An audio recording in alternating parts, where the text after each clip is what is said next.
Are you ready for the word? Yes. You ready to hear from Sheri? Yes. Then welcome her. She comes. Sheri, please. My testimony is a little different from what you may have heard, because I kind of call it crooked paths.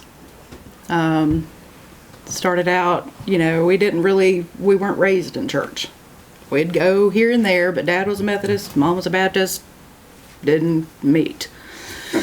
So we didn't really go to church, but I learned to read, and from a young age, Yahweh was always there. Like, he was as real to me as you sitting there. And he's always been that way. I just felt him there. Right. So my mom, I learned to read, I think I was two or three. And so she went ahead and gave me a Bible. And the first little verse in it was Psalms 119, verse 105. So it's, thy word is a lamp unto thy feet and a light unto your path. Didn't know what thy word was, but I had it memorized, because in children's church at the Baptist church, if they called my name, I could quote it from memory and get a prize. Right. So that's kind of how that started. But I didn't understand thy word is a lamp unto your feet and a light unto your path. There's a reason they put that in the Bible. That's everything. But so that's kind of how I started. Read everything. I was probably reading stuff, and I never slept. So I literally would get down by my nightlight and read until 2 or 3 in the morning, get up at 5 and start milking, not milking cows, but giving them bottles, and we had a farm. And probably read some stuff I shouldn't at a very young age. That opened me up to bad spirits. I see that now. Right. All kind of things. Well, they just wanted me to read. So by the time I got towards 10, I don't know if they just realized they had teenagers coming and they got scared, but they decided they needed to find a church. So we went to the First Baptist Church for a little while. Could not do that. None of us liked it. We were all miserable. Went to the Methodist Church for a little while. Same pattern, different feel. It just wasn't right. So we ended up at the Assembly of God in town, which when they started all the speaking in tongues and praise and worship, freaked Mom right on out. Right. But it freaked her out enough to get curious and get back in. Then Dad went, and he's always had a hearing problem. So he would go, and it was small, he could hear and understand. As we grew older, they kind of fell away from the church because he lost his hearing. He absolutely can't hear anything today. Never heard my children's voices. He was that deaf. But we were in the Assembly of God, and I had read my Bible, played Sunday school as a little girl, and just always felt really close. I was the kid sitting there on Saturday morning watching cartoons, Sunday morning watching TV pre-church. I was weird. But when we got in church, I was thrilled. We would go every time the doors were open, and I loved it. And I ate it up. And then I found they preached salvation. We had a revival, and I actually heard that there was more to this whole God thing at the time. So I got saved at 10, which I feel is that's just my feeling. It's a little too young. You don't understand what you're fixing to walk into, what you're agreeing to. You don't understand at that age because you haven't lived enough to know. But I embraced every bit of it, read, the Bible a little bit, the New Testament, because, that other was just a group of stories that tell you not to read the Old Testament. Or not to read, but it wasn't given the breadth that it should have been. So we eventually went to a Christian school there in town. I met Randy there, and I was still quite young when we started courting. But when we started courting, it wasn't long. I realized that's who I wanted to be with for the rest of my life. I loved him with everything that was in me. Everything. Loved his family. We, courted for about 1.5 years, but as my parents saw us getting closer, they got more frightened and started putting on the heavy pressure to break up. And I'm telling this because it kind of leads into the rest of the spiral. So as the pressure built, and he was growing and maturing, and I was growing and maturing, I finally did break up with him. And that started a spirit of rebellion. And I felt like I had no say in my life. I had to just kind of do what they wanted me to do. And I didn't have the spiritual background to cling to. So I started rebelling, kind of hanging out with the not so hardy crowd. Learned that I liked to party when I had the opportunity, which was very seldom because I had very strict parents. And it led to, once he graduated, I just went back to the public school because I felt like it was just over. Kept a very clean image at public school, but I also noticed I had a heavy spirit of depression starting. And when you're 15, you shouldn't be depressed. You've got your whole life ahead of you. But I didn't feel like I had my life ahead of me. I had their life ahead of me. So the rebellion continued. I wouldn't crack a book. I went from making great grades to still making great grades, but not caring. By the senior year, I pulled my first D in my whole school career. I was the cheerleader. I played basketball. I played volleyball. I had it all going. But inside, I didn't feel like I had anything to live for. You know, I wanted to go to college. I was going to go to college because they really pushed it. They really wanted me to get that degree. So I went off to a Baptist college, a girls' college. Dad sent me down there with no car. No car. He didn't realize how resourceful I could be. I continued working at J.C. Penney's in Birmingham, which was my first rebellion they were aware of, because he always forbade me to drive to Birmingham, and I had been working there for a month before they found out I had been working there. So I continued working that. My boyfriend at the time, or fiance at that time, because I was just running to get out of the house and out of my parents' umbrella, protective umbrella, would come pick me up, and I would stay at his house, unbeknownst to my parents. And that rebellion, you could just see it. Just because, you know, they were doing their job as parents. They were trying to guide me, and I refused to let them. We ended up eloping at 18 years old. And after that, it just became one bad decision after another. And we stayed together 10 months. And I decided I was going to join the Marines, try to get my life back on straight, because I realized it was very bad at that point. Not very bad like you see some people messing up, but it was not where I was supposed to be. And then I found out I was expecting my first son. So I was fixing to drag a child into all this mess. So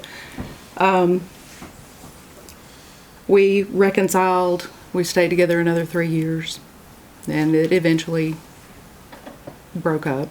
Garrett, my oldest, he's 30 now, was exposed to a lot of stuff he shouldn't have been exposed to as a child. And he's still, you know, you look at your children and you realize you want to guide them in the right way, and you want to keep them on that straight and narrow path. And he didn't start out so good. We went to church, and I was living the life that the church said I should live. On the outside, you would not have known what I was doing at home, or what I would do during the week or on Saturday. But by Sunday, I was straight and narrow, and you'd never guess. And it all started, for the young folks especially, every little step in that early journey started with one little compromise. One little compromise to talk like my friends were talking, just to blend in. To maybe I never dressed, you know, just like you see some kids dressing now, because my parents would not have had it. But each little thing, the Holy Spirit speaks to you and says, you know, you really shouldn't do that.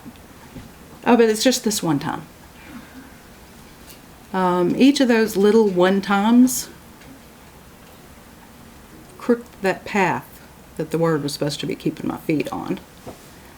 And it became a very crooked path. So by the time I'm getting to be 22, 23 years old, still very young, seems like old to you guys, but still very young, you know, I was singing in a bar just to bring in extra money. And that was my justification.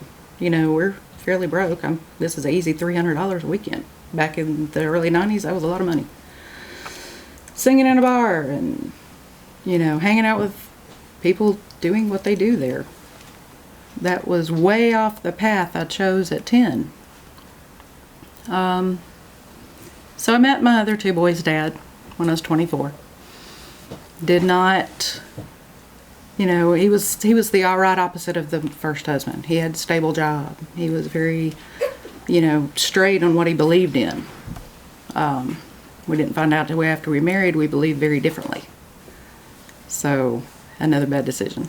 There was just more and more bad decisions, and each time it just followed a compromise. Every one. Little subtle compromises. But it, again, put, 2 children were born of that marriage. All told, by the time I was 35, I'd been married 3 times. 3 failures. Other things in my past that, just built on that foundation of failure. And you look back to where you were at 18 and you had the world by the tail. And you just never saw yourself in this position. Your children go through terrible things when you make those compromises. It affects not you and not those just around you, but 3 different families, because of my bad decisions, their lives were changed for the negative. And I take responsibility for that. It takes 2 to make those things fail. It's not all me, but I take responsibility for my part. And you just see the wreckage. It was Titanic behind me, or I felt like it was. I do praise y'all that I never turned to like drugs. I had a fine line where I'd stop. But that's about all I didn't stop at. And all the time, I'm thinking I'm living a good Christian life despite all those failures because He's forgiving me. And, I'm going to do this time, but He'll forgive me. Mm-hmm. What is that? That's intentional sin. Flat out intentional sin. I didn't even know what that was at 35. So at that point, I figured, okay, I'm just going to embrace work. I'm going to make work my husband and my provider, and that's how I'm going to do it. Nowhere in the picture did I think I should embrace Yahweh and lean into His Word more. But the verse came back to me at that point. Thy word is a lamp unto thy feet and a light unto your path. I'm like, I could use a little light. So I started reading some New Testament. Learning more than I had ever because I started reading the Word. If you don't just get in the Word yourself, you're going to make those compromises because there's nothing to hold you to your feet to the fire without that foundation. I read some things in there. I decided, at that point, because I had a little time on my hands, that I would read the whole Bible. And I didn't get past Deuteronomy because there was so much in there that I had never heard of by that point. Right. Never heard of. I'm like, okay, this says for all time. And these feasts are for all time. I think we're in all time. Could be me. So I started asking a few people I figured were more spiritually sound than I was. And they, of course, gave you that blurb. That's the Old Testament. Those things were nailed to the cross. We're saved by grace, and we have His mercy, and you can just ask forgiveness. Well, okay.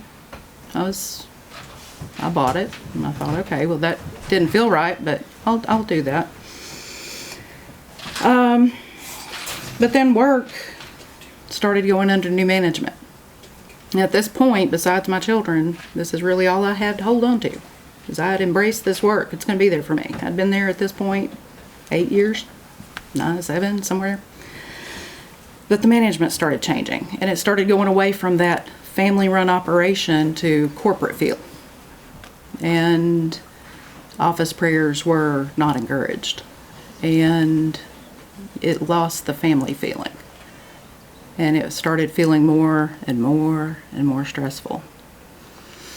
So, and at this point, now I would consider, by this time I'm maybe 38, peak of my career. I've been all over Alabama teaching hospice. It's a big company, Alicare was the company. I can say that because they're no longer with us. But I've been everywhere. I've worked up here in Huntsville. I've worked Decatur. I've been to Dothan. I've been everywhere. and leading others how to enrich others through hospice and palliative care. And my name was very well recognized in the industry, not in just my company, but in the state. And another company approached me. I'd had a few offers, but I didn't want to leave my mothership. But this one, they had some little problems in the hospice right in my hometown. Wouldn't have to drive, be right there for the kids. And they wanted me to help work things out for them, bring them up to speed for 2008 regulations. And by this time, it's like 2010. They were a little behind. So I agreed to change jobs. I said, just for a year, help you guys out, and then I want to go back. In that year, and it was a very spiritual company. It kind of helped me start building that foundation more in the Word. But at the same time, it was devastating because they had some issues that were deep, required me to terminate some folks, to put me in a position of leadership I had never been before. Helping with the budget. Ultimately, by the time I left, to straighten the company out, we had to fire the branch director, or the director person. We had to fire a nurse, a chaplain. It was just intrinsic things. Left me feeling a lot more depressed than I had before. And I always had that underlying feel of depression. I feel like that might be what I opened myself up to as a child. Because you've got to be careful what you listen to, and you've got to be very careful about what you see and read. Very careful. So I decided to go back to Alacare. And by that 1 year, the company had changed so much. And the branch I went back to in my hometown was painful. Very dark. It put me in a very dark place. And that built me. And I hang in stuff. I mean, with my past and the whole marriage thing, you'd think I don't give up. I mean, I give up really easily. I don't. So, but it was very, very, very hard. Very hard. So I ended up transferring to Birmingham, going back into management. But by the time I went to Birmingham, that branch was under fire, and they had gotten rid of all the management and just put me in the field, which was fine. For a little while, is what they said. So in that depression, because it depressed me, because I knew I had what it took to help them straighten it right out. I thought, but it was really me tooting my own horn. Putting more confidence in myself than maybe I needed, but I was pretty good I was good at what I did. Wouldn't even give me a chance. So what turned into, we're just going to leave you, just till we get everything calmed down, just kind of work out in the field and see patients, what I loved, for a couple of months, and then we'll straighten it out. About a year and a half later, I just told them, I said, I was so dark and so deep in this depression. By this time, we had come into each other's path again, Randy and I. It was a prayer answered for me. And we began courting again. The kids loved him. And I'm not going to go into what all my kids went through all this time. There was at one point in my career, I was working 3 different jobs. Just never home, not there for them. And then my dream had just been to be a stay-at-home mom. To be my family's minister, and my husband's right hand. But here we are. 3 jobs, working myself to death. And I just told him, I said, just forget the management thing. Just, you're going to leave me in the field. I just want to take care of my patients the best I can.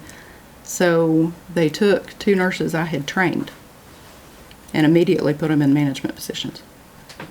Not all this delay or anything. And I mean, they literally had less than a year of hospice experience. And didn't make them do the weight or the work or all that. And that floored me. That floored me. It devastated me. And all the time that we were dating, by this time, this is 2014, we'd been dating a little over a year, Randy and I. And he was such a good man. I mean, you just cannot believe what a good man he is. Pure.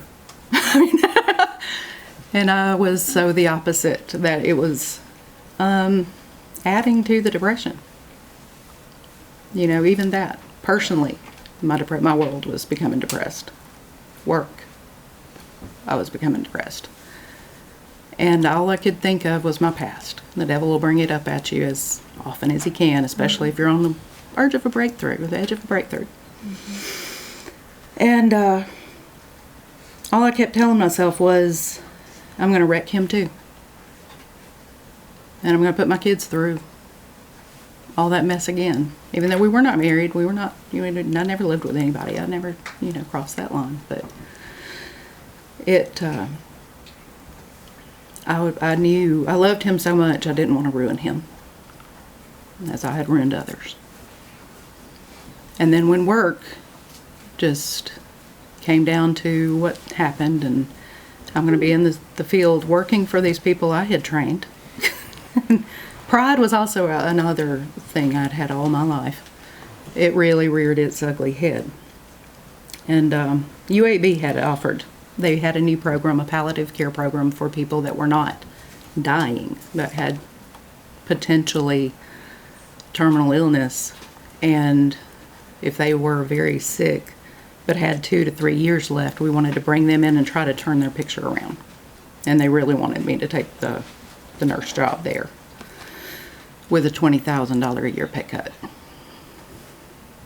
So, I felt called to do it. As a single mom, $20,000 a year pay cut is huge. But then something happened at work. Remember, pride is it goes before a fall. That I had to come in and help straighten out what the new girls had done. And they knew that I was the only one that could do this because I had done it before. And then they, it took a day. It didn't take long for me to fix it. I knew exactly what to do. And they said, well, thanks, go on back out. No respect, no thank you, other than just thanks for coming in, go do your day. I said, I quit. I'm giving you a month's notice today. Had not yet accepted the UAB job, but I was waiting. And I don't cry very easily. And I had a complete meltdown right there in the office. Total and complete meltdown in front of my older manager. And to the point they were wanting me to go to behavioral counseling. Because I was at the end of my rope. So they said, take the day off and, go think this through, because we don't really want to lose you. So I drove up to a place in Birmingham, Shades Crest Road. It overlooks Birmingham, very scenic, very beautiful place. It's a church parking lot. And I sat there and I thought about all the destruction in my path, about what I'd just done, about there was just, what I felt like I was doing Randy. He might have a whole different story about it because I never talked to him about it. Everything was sunshine and roses in front of him. But Smith & Wesson was sitting there in my console. I thought, this is a good place. Nobody to have to clean up anything. Got a hefty life insurance policy. And sat there for a very long time and kept thinking about how it would fix everything. My kids were older at that point. They were all teenagers or grown. Garrett was in the Coast Guard off somewhere, causing, and all those little things kind of build on you as a mom too. And, I kind of looked at it in my lap at that point. And decided to breathe a little bit. And I kept hearing, you gotta trust me. You gotta trust me. And I kept arguing with it, like you do. And all I kept hearing was, you gotta trust me. And then I reached out. I got a little counseling that helped me kind of frame where I was at while I was still without the care. I finished out that month and I went to UAB. And I found purpose. And I kind of call it the Sodom and Gomorrah, but at the same time, it's a good place for building and restarting. But I started to read the Bible and dig in, because that verse came back again. Thy word is a lamp unto your feet and a light unto your path. So I started reading, and I started reading big time. Came across Jeremiah. I started reading the prophets because I was like, whoever references the prophets. And this jumped out at me. All the time, he's saying, you've got to trust me. At this point, I didn't trust anybody. I didn't even trust Randy. I didn't trust anybody because I had just been done so wrong. My own choices. But I felt cursed. Jeremiah 29:11 through 14. And I'm going to read it out of mine. It's the New Century Version, which is the adult version of the Children's Bible, because I understand that one. It says, I say this because I know what I'm planning for you, says the Lord. I have good plans for you, not plans to hurt you. I will give you hope and a good future. Then you will call my name. You will come to me and pray to me, and I will listen to you. You will search for me. And when you search for me with all your heart, you will find me. I will let you find me, says the Lord. And I will bring you back from your captivity. I forced you to leave this place, but I will gather you from all the nations, from the places I've sent you as captives, says the Lord. And I will bring you back to this place. And to me, that place would be a restoration. Because my path had gotten so crooked, I wasn't even in the same state as the straight and narrow. And I couldn't find the way back. But it was inching. Something was inching me a little further back, slowly. So I read. I started reading hard. And I didn't know any other way. I was still in church. We were going to church quite regular at that time. Well, no, not really. Now that I think about it. Quite regular on Sunday mornings is not really regular. Or Wednesday nights. We were a Wednesday night kind of family. Everything became more restored. And the more I read, I even went to Mom, and, she was my confidant at that time. And I said, it doesn't say anything about Christmas and Easter. And I'd questioned it as a child.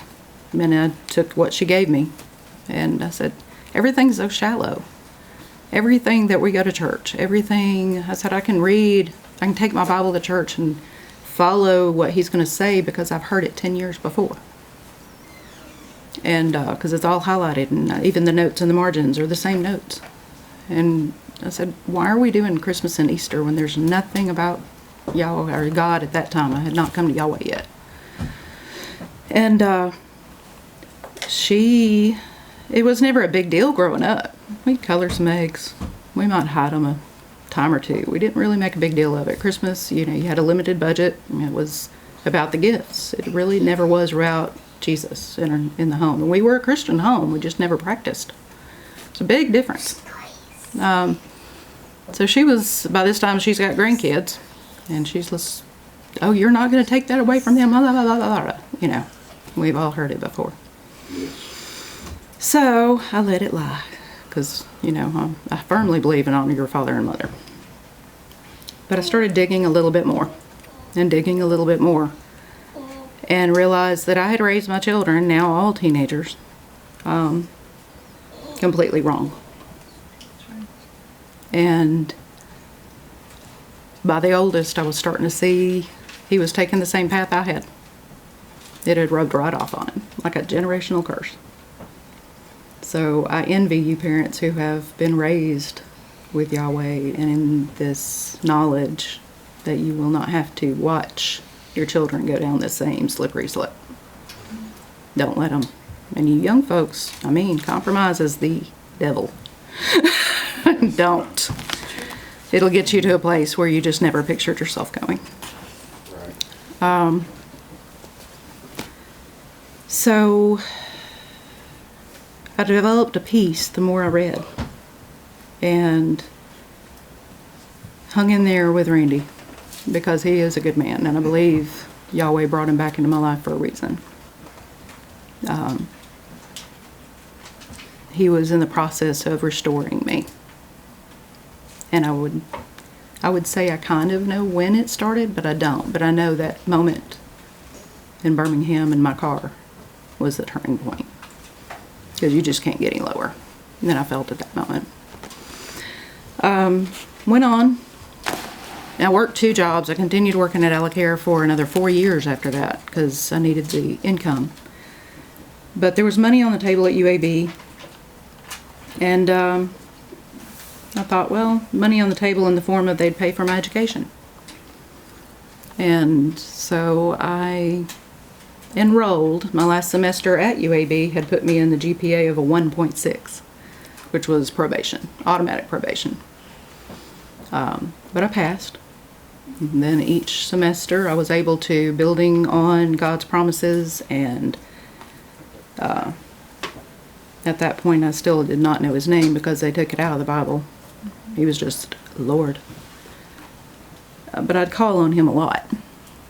I'm like, I can turn my kids' path a little bit, and I can definitely get my path straightened out if I just call on him to get me through whatever he's bringing to my path.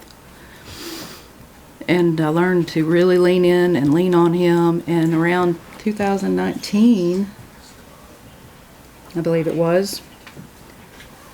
Oh, and in that time, you know, after the car incident, just 6 months later or so, Presley came into my life. And talk about giving you purpose. She knows that her circumstances around her birth and how she came into our lives. So if I had followed through in that car, I'm not sure where she would be. Your actions really bear later on life. She's been a saving grace. But in that time also we married. I left that part out, which has been a very big blessing. But while I was reading and I was in school, I came across around 2019, I think. It's 1 John 3. No, 1 John 2. Read my notes. 3 through 6. And it just jumped off the page at me. I mean, I just kept reading it over and over, and I'm like, it took me right back to Deuteronomy when I got stuck there. We can be sure that we know God if we obey his commands. Anyone who says, I know God, but does not obey God's commands is a liar, and the truth is not in that person. But if someone obeys God's teaching, then in that person, God's love truly has reached its goal. This is how we can be sure we are living in God. Whoever says he lives in God must live as Jesus lived. And I read that last part over and over. At this point, I considered myself, I still felt like I was a Christian because I prayed that prayer back when I was 10. But I wasn't living in God even then. Better, but still not living in God. Whoever says that he lives in God must live as Jesus did. Okay? And then the commandment part of it. I had not really killed anybody, but every other commandment I had probably broken.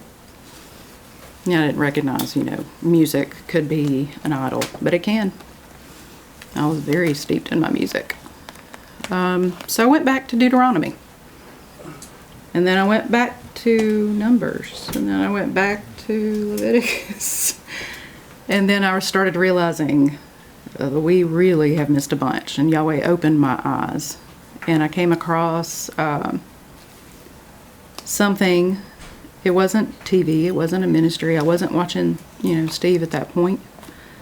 But something came across that told me his name was Yahweh. So I started Googling and learned a whole lot. And I said, well, if the power is in his name, why aren't we using it? Right. I could really use his power at this point. And Stephanie, I think, had been engaged. So I thought, let me tune in and see what they're up to. And it was what I had been reading. Everything, that message that day, honed in on what I was learning. And I'm like, floored, hit, because I had not had a lot of contact with them in, gosh, since Garrett had been born. Right. Because I was told they were on this cult mission or something. But it wasn't. It was the Bible. It was everything in the Bible. And I started realizing, I started tuning in a little more, and then I went to, the bridal shower, and I met Lisa. And all these things started really falling in my path, and I started hearing Yahweh say, this is what I meant for you. And I started finding my way back to that straight and narrow path. It's still a little crooked. I'm still working on it, because this is a new thing. Right. But I really started identifying with Hosea and Rahab. The Samaritan woman was probably the only thing I could realize that Yeshua could love me enough to forgive me, because I could really identify with the Samaritan woman. Talking about pride, I had none at that point. I had no pride. I did not have any pride, because everybody else at that point in my life was in a better place than me, or from my perspective. But then once Yahweh opened my eyes and started really showing me redemption and restoration, it made him even more real, if you could. I thought about all those times that I left him behind and realized I didn't. Oh, you've got to stay home tonight. He was there with me in the filth, in the hard places. He was still there, and he never let go. He never let go. And I cannot imagine a love like that. I still can't, but I know it's there. And he became more of a father than an Elohim. So, to sum up my crooked paths, depression is real. It's very real. But it's also a tool, if not the tool, that Satan uses to try to crash and burn every Christian out there, everybody that believes in Yahweh, everybody that declares faith. It's a tool. For young people, and I had the same people telling me that when I was a kid, and I heard it, and I believed it. But you don't remember, or every little compromise, it just takes one, and then the next one's a little easier to do, because you could just ask forgiveness. The next one, and before you know it, you're on a very muddy slide straight down a hill, and you gotta climb and crawl and beg for help to get back up. But if it takes that, he'll do it. So, and then finally, Psalms 119, 105 means a whole lot more now. Thy word. This old Bible I've had. There's a whole story behind the Bible, but I'm not going to go there.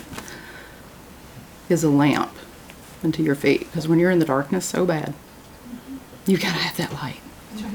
You got to have that light. And he's the light for your path to get you back on that path. Yeah. So that's all I've got. There's a whole other bunch, but this is what Yahweh wanted me. And I'm like, I really don't want to talk about that. I don't. And so he gave me the cleaner version, and I'm glad. But mostly I'm just grateful that he gave me a husband that can bear with me and know some of that and still love me. Because that has shown me Yahweh's love. Yeah. 100-fold. Okay. So that's me. Thank you. Yes, ma'am. Yahweh's amazing at finding us where we are, isn't he? Yes, he is. Why don't you open up Psalm 119? We'll close there. I know she's read it and quoted it several times, but open up there. Each one of these testimonies, I entitle them Sheri's Journey into Torah, or David's Journey into Torah, because that's what they're about, is how we got here. Mm-hmm. And most of us, once we got here, we not only had to deal with preconceived ideas and false beliefs that we had, but then we had to deal with the opposition that was around us of people who thought we were in cults, right? People who think that you've lost your mind. Right. But Psalm 119, 105 sums it up perfectly. Your word is a lamp to my feet and a light to my path. That's all we're trying to do, right, on this journey, is walk in the light. That's right. Learn, keep, do, right? Back up one verse. Read verse 104. Through your precepts, I get understanding. Yes. I can't help that at one time I was ignorant, right? I can't help that at one time somebody taught me falsehoods. I can't help that at one time people lied to me. And I believe their lies to be truth. Jeremiah actually deals with that a lot, about false prophets whose purpose is to cause you to believe lies. She mentioned him. But it says there, through your precepts I get understanding. So through reading the word, understanding comes. Now what's the last part of that verse say? Oh, therefore I hate every false way. People think you start hating them. You're not hating on them, right? But you cannot discover truth and not hate false ways. Yeah. Right. You can't discover truth and not start hating all the lies you got taught, right? Yeah. It's just a natural byproduct of being on this journey. As Yahweh's word comes, you can't have a love for truth and a tolerance of a lie. Right. Either you love truth or you don't. So when you love truth, you start hating every false way. It's just part of the journey. Sheri, thank you for being open enough to share your journey. And I think you'll be surprised at how many people will be able to identify with it and will be encouraged by it. Amen. Yahweh bless you and keep you. Yahweh make his face shine upon you and be gracious to you. Yahweh lift up his countenance upon you and give you peace. As his name is put upon you, so shall he himself bless you.